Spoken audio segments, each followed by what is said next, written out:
हैं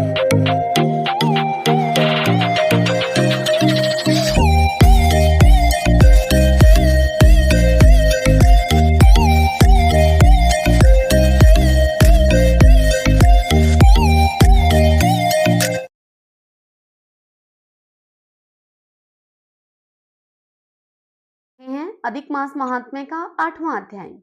ओम नमो भगवते वासुदेवाय। श्री लक्ष्मी नारायण भगवान की जय। सूत जी कहने लगे, इस कथा को सुनाते हुए मुनियों से कि हे तपोधनो, श्री भगवान से नारद जी भगवान श्री हरि और श्री कृष्ण जी के ये वचन सुनकर अत्यधिक प्रसन्न हुए। तदंतर नारद जी श्री भगवान से पुनः प्रश्न करने लगे। नारद जी ने श्री भगवान से कहा, भगवान नारायण से बोले नारद जी कि हे प्रभु, रुक्मिणी नाथ जब बैकुंठ को चले गए फिर क्या हुआ, वह सब कृपा पूर्वक मुझसे कहिए। हरि का वृतांत सभी के लिए हितकारक है। नारद जी के इस प्रश्न से प्रसन्न होकर श्री नारायण जगत को आनंद देने वाले वचन उनसे बोले। श्री नारायण नारद जी से कहने लगे कि हे नारद, जब रुक्मिणी नाथ बैकुंठ को चले गए तो अधिक मास को वे अपने साथ अपने धाम में लेकर गए और वहां अपने धाम में उन्होंने अधिक मास को बसाया। वहां बैकुंठ में बसकर अधिक मास अत्यंत आनंद करने लगा और भगवान के साथ वो क्रीड़ा करने लगा। भगवान श्री कृष्ण ने मन से प्रसन्न होकर मलमास को 12 मासों में सबसे अधिक श्रेष्ठ कर दिया और सबका प्रिय बना दिया। भगवान श्री कृष्ण अज्ञातवास को भोग रहे पांडवों को इस कथा को सुनाते हुए युधिष्ठिर और द्रौपदी को कृपा से देखते हुए अर्जुन से कहने लगे कि हे राज सिंह, दुख में डूबे होने के कारण तुमने तपोवन में आए हुए पुरुषोत्तम मास का आदर नहीं किया। वृंदावन चंद्र का यह प्रिय मास आपके वन में रहने से अनजाने से चला गया। भय से दुखित मन वाले भीष्म और द्रोण भी यह नहीं जान पाए और भय के द्वेष से इसे तुमने भी नहीं जाना। तुम वेदव्यास जी से प्राप्त की हुई विद्या और उनकी आराधना में लगे रहे।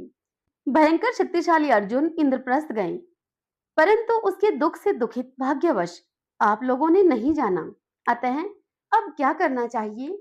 मनुष्य को प्रारब्ध भोग अवश्य भोगना पड़ता है।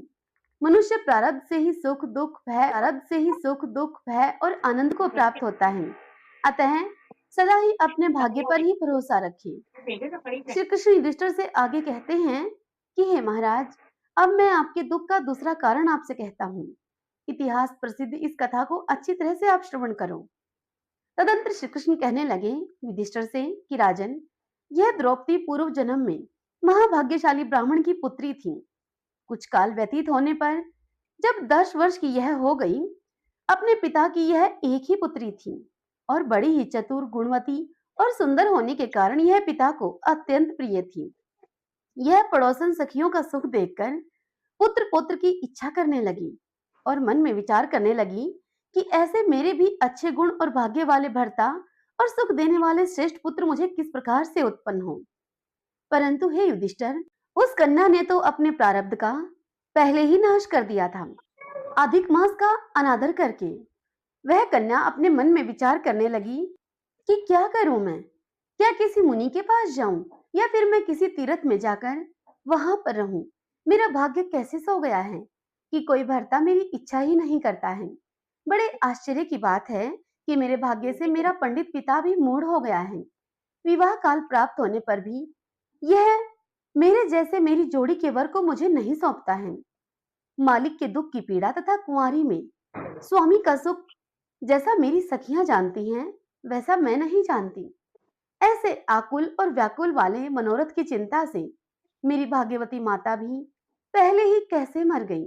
श्री कृष्ण यह कथा सुनाते हुए युधिष्ठिर से आगे कहते हैं कि राजन, शोक और मोह की तरंगों से पीड़ित वह कन्या का पिता, वह मेधावी ऋषिराज भी पृथ्वी में विचरण करने लगा, किंतु कन्यादान के निमित्त जोड़ी का वर ढूंढने पर भी नहीं मिलने से अपने मनोरथ में वह मेधावी ऋषि अब निराश हो गया। पुत्री के और उसके अपने दुर्भाग्य से टूटा हुआ संकल्प का पिंजरा होने से उस मेधावी ऋषि को महादारुण तीव्र ज्वर हो गया। तब वह ऋषिराज मेधावी सारे शरीर में अतिशूल होने के कारण बड़ा ही व्याकुल हो गया और श्वास पर श्वास से युक्त होकर लौटता गिरता वह घर आकर अब अपने घर के आंगन में पृथ्वी पर गिर पड़ा। वह ऐसे पड़ा था मानो कि मदिरापान करने से उसे मूर्छा प्राप्त हो गई हो और अपनी पुत्री का स्मरण उसने किया। जब तक उसकी पुत्री भय से व्याकुल होकर अपने पिता के पास आई, अल्लाह तब का तक तो कोई वह मेधावी ऋषि मरने के समान हो गया। दैव योग से अकस्मात कांपता हुआ वह हाय मेधावी खोलो ऋषि तो इकड़ो कन्यादान के तपेली में प्रसंग से रखो उठे हुए महोत्सव से रहित और पूर्व काल के लिए गृहस्थी के धर्मों से रहित होकर संसार की वासना को छोड़कर अपने मन को हरि में लगाता हुआ वह मेधावी ऋषिराज श्री हरि पुरुषोत्तम को अब स्मरण करने लगा। वह स्मरण करते हुए कहने लगा मरणासन होकर कि हे श्री कृष्ण, हे गोविंद, हे हरे, हे मुरारे, हे राधेश, हे दामोदर, हे दीनानाथ, हे हर्षिकेश्वर, आपको नमस्कार करता हूँ। आप मेरी इस संसार रूपी समुद्र से रक्षा कीजिए। इस प्रकार मेधावी मुनि के वचन सुनकर बहुत जल्द ही वहां पर भगवान के पार्षद मरे हुए उन मेधावी मुनि की जीवात्मा को लेकर हम भगवान के बैकुंठ धाम को चले गए। और वह पुत्री, वह कन्या अपने मेधावी पिता का मरण सुनकर हाय हाय करके रोती हुई और पिता की देह को गोदी में लेकर अब विलाप करने लगी। अत्यंत दुखित होकर वह इस प्रकार से दारुण विलाप करने लगी कि मानो उसका पिता अभी जीवित हो। अत्यंत व्याकुल होकर वह कन्या कहने लगी कि हाय पिता, मुझको आप किसके सहारे छोड़कर विष्णु लोक को चले गए हैं। हे तात, अब मैं बिना पिता के किसके पास रहूंगी। न तो मेरे भाई है, न ही कोई कुटुंबी है, और न ही मेरी तपस्विनी माता ही है जो कि मेरे भोजन और वस्त्रों की चिंता करे। अब इस दशा में मैं भी मर जाऊंगी। मेरे जीने से क्या तात्पर्य है। अब मेरे जीने का क्या काम है। उसे इस प्रकार से बारंबार रोते और विलाप करते हुए सुनकर अब उस वन के रहने वाले शेष ब्राह्मण मन में सोचने लगे कि अत्यंत करुणा भरे स्वर में इस तपोवन में अब इस समय कौन रोता है। तदंतर सभी ब्राह्मणों ने मेधावी ऋषि की पुत्री का रोना निश्चय करके अब वे सभी ब्राह्मण मेधावी ऋषि के घर आ पहुंचे और वहां पर उनकी पुत्री की गोद में मरे हुए मेधावी मुनि को देखकर वन के सभी ब्राह्मण वहां रोने लगे और पुत्री की गोद से मुर्दे को लेकर शमशान घाट में लेकर जाकर अंत्येष्टि विधि से चारों तरफ काष्ठ लगाकर उन्होंने मेधावी ऋषि की उस देह को जला दिया और कन्या को समझाकर बुझाकर सब अपने अपने घर को चल दिए। और उस कन्या ने धैर्य को धारण करके यथाशक्ति खर्च करके अपने पिता की औधर्व दैहिक क्रिया संपन्न की। हरि ओम तत्सत। ओम नमो नारायण। ओम नमो नारायण। आप सब मेरे YouTube व्यूवर्स हैं। आप सबसे मुझे एक बात शेयर करनी है। मैंने आपको पहले भी बताया है, शायद आपने नोटिस नहीं किया सभी ने। मेरा यह चैनल YouTube ने सस्पेंड कर दिया है। समय जुलाई तक का मिला है। एक बार अपील में डाल चुकी हूँ, लेकिन वो अपील मेरी YouTube ने रिजेक्ट कर दी है। दूसरी अपील जुलाई में कर सकते हैं। तो मुझे नहीं पता कि हम आगे तक एक साथ रह पाएंगे। आप सबको मैं कथा सुना पाऊंगी या नहीं, मुझे नहीं पता। इसलिए एक नया चैनल बनाया है जिस पर हम सुचारू रूप से कथा डाल रहे हैं। उस चैनल का लिंक मैं नीचे डिस्क्रिप्शन बॉक्स में, इसी वीडियो के डिस्क्रिप्शन बॉक्स में डाल दूंगी। यदि आप इंटरेस्टेड हैं तो उस चैनल को आप सब्सक्राइब कर लीजिएगा। मनुष्य का जीवन अर्थहीन नहीं चलता है। हर कार्य के पीछे कुछ ध्येय जुड़ा होता है।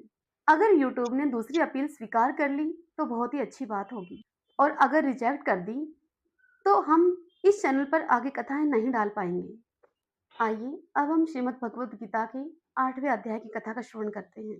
भगवान शिव कहते हैं श्रीमद् भगवद गीता के 8वें अध्याय का महात्म्य बताते हुए कि हे देवी पार्वती, अब तुम 8वें अध्याय का महात्म्य सुनो। उसके सुनने से तुम्हें बड़ी ही प्रसन्नता होगी। लक्ष्मी जी के पूछने पर भगवान विष्णु ने उन्हें इस प्रकार अष्टम अध्याय का महात्म्य बतलाया था। दक्षिण में आमर्दकपुर नामक एक प्रसिद्ध नगर है। वहां पर भाव शर्मा नामक एक ब्राह्मण रहता था, जिसने की वैश्या को पत्नी बनाकर रखा था। वह मांस खाता, मदिरा पीता, साधुओं का धन चुराता, पराई स्त्री से व्यभिचार करता और शिकार खेलने में दिलचस्पी रखता था। वह बड़े ही भयानक स्वभाव का था और मन में बड़े बड़े हौसले रखा करता था। एक दिन मदिरा पीने वालों का समाज जुटा हुआ था। उसमें भाव शर्मा ने पेट भर के ताड़ी पी, खूब गले तक उसको चढ़ाया। अतः अजीर्ण से अत्यंत पीड़ित होकर वह पाप आत्मा ब्राह्मण भाव शर्मा कालवश अब मर गया और बहुत बड़ा ताड़ का वृक्ष बना। उस ताड़ के वृक्ष की घनी और ठंडी छाया का आश्रय लेकर ब्रह्मा राक्षस भाव को प्राप्त हुए। कोई पति पत्नी उस ताड़ के वृक्ष पर रहा करते थे। उन पति पत्नी के पूर्व जन्म की घटना, जो उस ताड़ के वृक्ष पर ब्रह्म राक्षस बनकर रहा करते थे, उनके पूर्व जन्म की कथा इस प्रकार से है। एक कुशीबल नामक ब्राह्मण था, जो कि वेद वेदांगों के तत्व का ज्ञाता, संपूर्ण शास्त्रों के अर्थ का विशेषज्ञ और सदाचारी था। उसकी स्त्री का नाम था कुमति। वह कुमति बड़े ही खोटे विचारों की थी। वह ब्राह्मण विद्वान होने पर भी अत्यंत लोभवश अपनी स्त्री कुमति के साथ प्रतिदिन भैंस, काल पुरुष और घोड़े आदि बड़े दानों को ग्रहण किया करता था, परंतु दूसरे ब्राह्मणों को दान में मिली हुई कौड़ी भी वह उनको नहीं लेने देता था। वे ही दोनों पति पत्नी कालवश मृत्यु को प्राप्त होकर ब्रह्म राक्षस बने। जब वे दोनों पति पत्नी ब्रह्म राक्षस बन गए, तब वे भूख और प्यास से पीड़ित होकर इस पृथ्वी पर घूमते हुए उसी ताड़ के पास आए। उस ताड़ के वृक्ष के समीप आए और उसके मूल भाग में वे दोनों पति पत्नी, जो कि अब राक्षस बन चुके थे, वे विश्राम करने लगे। उस ताड़ के वृक्ष के जड़ में वे विश्राम करने लगे। इसके बाद पत्नी ने अपने पति से पूछा कि नाथ, हम लोगों का यह महान दुख कैसे दूर होगा तथा इस ब्रह्म राक्षस योनि से किस प्रकार हम दोनों की मुक्ति होगी। तब उस ब्राह्मण ने अपनी पत्नी से कहा, उस ब्रह्म राक्षस ने अपनी पत्नी से कहा कि ब्रह्म विद्या के उपदेश, आध्यात्म तत्व के विचार और कर्म विधि के ज्ञान के बिना किस प्रकार से इस संकट से छुटकारा मिल सकता है। यह सुनकर उसकी पत्नी ने कहा कि तद ब्रह्मा किम अध्यात्म किम कर्म पुरुषोत्तम, अर्थात ब्रह्मा क्या है, अध्यात्म क्या है और कर्म कौन सा है।